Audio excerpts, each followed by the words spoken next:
Let's do some NCERT based NEET relevant questions for molecular basis of inheritance. ये part 2 होने वाला है. ठीक है, अब स्टार्ट करते हैं. Which scientist discoveries helped narrow the search for genetic material to chromosome? तो वो थे मेंडल, सटन, मॉर्गन और अदर्स. फ्रेडरिक ग्रिफिथ ने कंडक्ट किया ट्रांसफॉर्मेशन एक्सपेरिमेंट किस ईयर में? 1928 में. ग्रिफिथ ने किस बैक्टीरियम पे वर्क किया था? उन्होंने स्ट्रेप्टोकॉकस निमोनी पे वर्क किया था. स्ट्रेप्टोकॉकस निमोनी रिस्पॉन्सिबल होता है किस डिजीज के लिए? ओ भाई, हमें तो पता ही नहीं. निमोनिया के लिए. हाँ. एस स्ट्रेन बैक्टीरिया, 2 स्ट्रेन होता है, तो एस स्ट्रेन बैक्टीरिया जो होता है किस तरह की कॉलोनीज बनाता है? तो वो स्मूथ साइनिक कॉलोनीज बनाता है. जो एस स्ट्रेन है वो वायरुलेंट होता है. क्यों वायरुलेंट होता है? क्योंकि उसके पास एक पॉलीसेक्राइड की कोट होती है. माइस इन्फेक्टेड विथ आर स्ट्रेन, मतलब माइस पे एक्सपेरिमेंट चल रहा था. जब आर स्ट्रेन से इन्फेक्ट किया गया तो वो जो है डाई नहीं हुआ. ठीक है, मतलब उसमें निमोनिया नहीं हुआ. Do not develop pneumonia. When heat killed assistant bacteria were injected alone into mice. Heat killed को एसिस्टेंट बैक्टीरिया में डाला गया तो माइस लिव्ड, मतलब जिंदा रहा. व्हेन अ मिक्सचर ऑफ, जब हीट किल्ड एसिस्ट्रेन और आर स्ट्रेन को डाला गया, इंजेक्ट किया गया बेसिकली माइस में, तो हुआ क्या कि माइस जो है डाई कर गया. डाई क्यों कर गया, ये बहुत ही सोचने वाली बात है. Griffith recovered which bacterium from dead mice. Dead mice से कौन सा बैक्टीरियम ग्रिफिथ को मिला? ठीक है, तो लाइव आर बैक्टीरिया मिला. Live R bacteria. ये वाले एक्सपेरिमेंट करने के बाद हमें आर बैक्टीरिया मिल रहा है. Griffith concluded that R strain bacteria had been transform. Griffith ने कहा कि आर स्ट्रेन बैक्टीरिया जो है ट्रांसफॉर्म हो गया है. ट्रांसफॉर्म हुआ है किसकी वजह से? जो हीट किल्ड एस स्ट्रेन था उसकी वजह से. ट्रांसफॉर्मिंग प्रिंसिपल से क्या हुआ कि आर स्ट्रेन जो है उसने एक स्मूथ पॉलीसेक्राइड की कोट बना ली और वायरुलेंट हो गया. वायरुलेंट तभी होता है जब स्मूथ पॉलीसेक्राइड की कोट हो. ग्रिफिथ डिटरमाइन नहीं कर पाए कौन सा एस्पेक्ट ऑफ ट्रांसफॉर्मेशन, जो बायोकेमिकल नेचर था उसे नहीं वो डिफाइन कर पाए थे Griffith. Biochemically characterized transforming principle. ठीक है, किन्होंने किया था? तो एवरी मैक्लियोल्ड और मैककार्टी. और इन्होंने कब एक्सपेरिमेंट कंडक्ट किया था? बायोकेमिकल एक्सपेरिमेंट कब कंडक्ट किया था? तो 1933 से लेकर 44 तक. एवरी और जो ये लोग एक्सपेरिमेंट किए थे, इससे पहले जेनेटिक मटेरियल को समझा जा रहा था कि वो एक प्रोटीन होता है, बट ऐसा नहीं होता है. जो ये साइंटिस्ट थे उन्होंने प्योरीफाई किया बायोकेमिकल्स को हीट किल्ड एस सेल्स से लेके, और प्रोटीन, डीएनए, आरएनए को बेसिकली उन्होंने प्योरीफाई किया था. He discovered which substance alone caused R bacteria to become transform. किस सब्सटेंस की वजह से आर बैक्टीरिया ट्रांसफॉर्म हो गया? तो इनको पता चलता है कि भाई डीएनए जो होता है उसकी वजह से ट्रांसफॉर्मेशन हुआ है. प्रोटीएज, जो प्रोटीन डाइजेस्टिव एंजाइम है, जब उसका ट्रीटमेंट हुआ ट्रांसफॉर्मिंग सब्सटेंस पे, तो पता चला कि ट्रांसफॉर्मेशन अभी भी हो रहा है. Transformation was unaffected. आरएनएस जब यूज़ किया गया तब भी ट्रांसफॉर्मेशन हो रहा था, अनअफेक्टेड था. डीएनए जब ट्रीटमेंट हुआ, मतलब डीएनए जब इस्तेमाल किया गया, मतलब डीएनए क्या होता है बेसिकली? ऐसा एंजाइम जो डीएनए को तोड़ देता है. जब डीएनए को ट्रीट किया गया तो ट्रांसफॉर्मेशन रुक गया. Transformation was inhibited. DNA cause transformation. What was the conclusion? जो इन्होंने एक्सपेरिमेंट किया था इन तीनों साइंटिस्ट ने, उनका कंक्लूजन क्या है? कंक्लूजन ये है कि डीएनए ही जेनेटिक मटेरियल होता है. इनके कंक्लूजन के बाद भी कुछ लोग अनकन्विंस थे. बेसिकली जो बायोलॉजिस्ट थे, सारे बायोलॉजिस्ट कन्विंस नहीं हुए. But biochemical nature Avery MacLeod और मैककार्टी ने ही बताया था.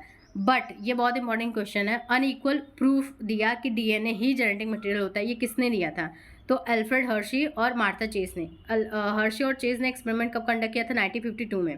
हर्शी चेस ने वर्क किया किस वायरस के साथ? वायरस जो इन्फेक्ट करता है बैक्टीरिया को, तो वो होता है bacteriophage.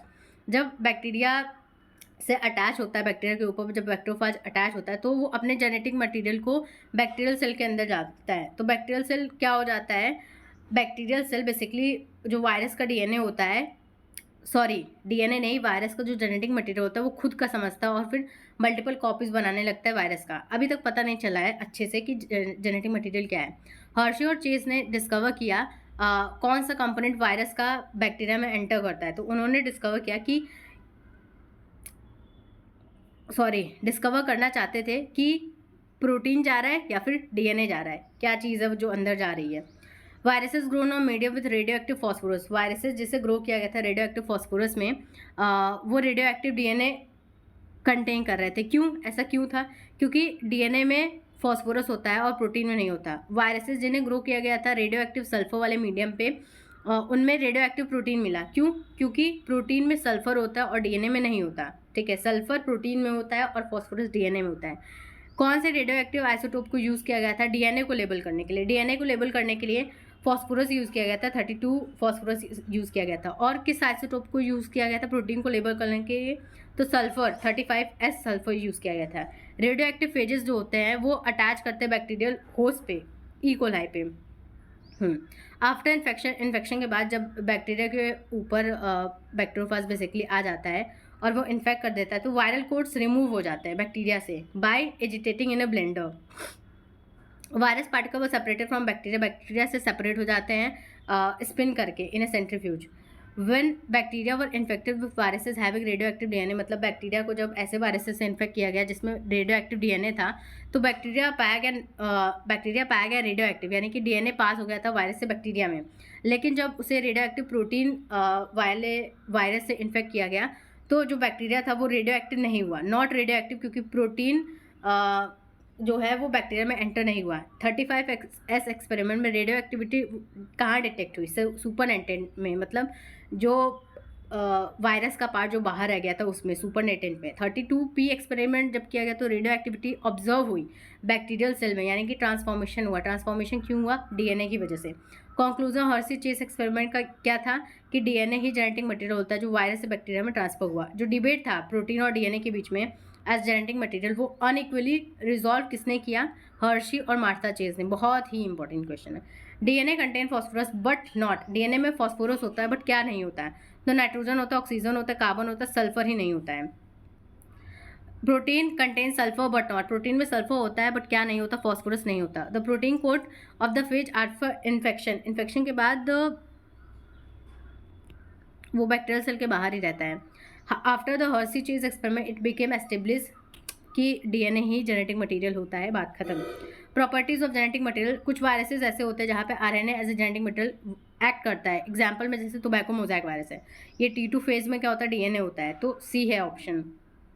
QB bacteriophage has which type of genetic material, किस टाइप का जेनेटिक मटेरियल होता है? तो आरएनए होता है। Which is not a criteria for a molecule to act, genetic material के लिए कौन सा क्राइटेरिया वर्क नहीं होता है? एबिलिटी टू सिंथेसाइज, मतलब अगर जेनेटिक मटेरियल की तरह एक्ट करना है तो रेप्लिकेट कर सकते हो आप में केमिकल स्ट्रक्चर स्टेबिलिटी होनी चाहिए, आप म्यूटेट कर सको। फर्स्ट क्राइटेरिया क्या होता है जेनेटिक मटेरियल होने का? रेप्लिकेशन, कि आप रेप्लिकेट कर पाओ। सेकेंड क्राइटेरिया होता है कि केमिकल और स्ट्रक्चर स्टेबिलिटी हो आप में। Genetic material should provide scope for slow changes, ये तीसरा क्राइटेरिया होता है कि स्लो चेंजेस होने चाहिए, यानी एवोल्यूशन होना चाहिए। फोर्थ क्राइटेरिया जेनेटिक मटेरियल का ये होना चाहिए कि वो मेंडेलियन कैरेक्टर्स को एक्सप्रेस कर सके। बोथ डीएनए एंड आरएनए में कैपेबिलिटी होती है कि वो डुप्लीकेट्स कर सके। क्यों? क्योंकि बेस पेयरिंग होते हो, कॉम्प्लीमेंटैरिटी, इसकी वजह से। प्रोटीन जो होते हैं वो फुलफिल नहीं कर पाते, कौन सी क्राइटेरिया? पहला मतलब कि जो रेप्लिकेट करने की क्राइटेरिया होती है यही नहीं कंप्लीट कर पाते। Genetic material should be stable enough not to change with, इतना स्टेबल होना चाहिए जेनेटिक मटेरियल को वो चेंज ना हो different stages of life cycle, age of physiology. Stability of genetic material was evident Griffith experiment because, मतलब Griffith के experiment में जेनेटिक मटेरियल स्टेबल था, ये एविडेंट था। क्यों? क्योंकि heat at least did not destroy some properties of genetic material, कुछ properties बच गई थी। The 2' OH group present at every nucleotide in RNA make RNA, RNA के जो राइबोज शुगर होता है उस पर 2' पे OH ग्रुप होता है। इससे क्या होता है? आरएनए लेबाइल और इजिली डिग्रेडेबल होता है, यानी रिएक्टिव बन जाता है। डीएनए केमिकली लेस रिएक्टिव होता है और स्ट्रक्चरली ज़्यादा स्टेबल होता है। क्यों? क्योंकि डीएनए के पास सेकेंड कार्बन पे कोई OH ग्रुप नहीं होता, ऑक्सीजन नहीं होता। The presence of thymine the place of uracil in DNA, DNA में क्या होता है? थायमिन होता है यूरेसिल की जगह, इससे एडिशनल स्टेबिलिटी मिलती है डीएनए को। आरएनए कैटालिटिक होता है, इसीलिए हम इसे क्या कहते हैं? रिएक्टिव है। Among the 2 nucleic acid which is a better genetic material, ये तुम खुद बताओगे कि बेटर जेनेटिक मटेरियल कौन सा है।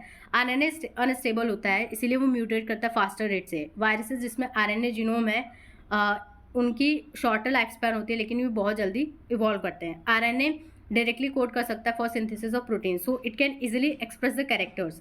डीएनए डिपेंडेंट होता है किस मॉलिक्यूल पे? प्रोटीन सिंथेसाइज करने के लिए। आरएनए पे डिपेंड होता है, जब तक आरएनए नहीं तब तक क्या ही प्रोटीन बनाओगे भाई। The protein synthesising machinery has evolve around RNA, इसीलिए आरएनए पहला जेनेटिक मटेरियल माना जाता है। DNA being more stable is prefer किया जाता है जेनेटिक इन्फॉर्मेशन को स्टोर करने के लिए for transmission of genetic information which is better. बता ही दो भाई।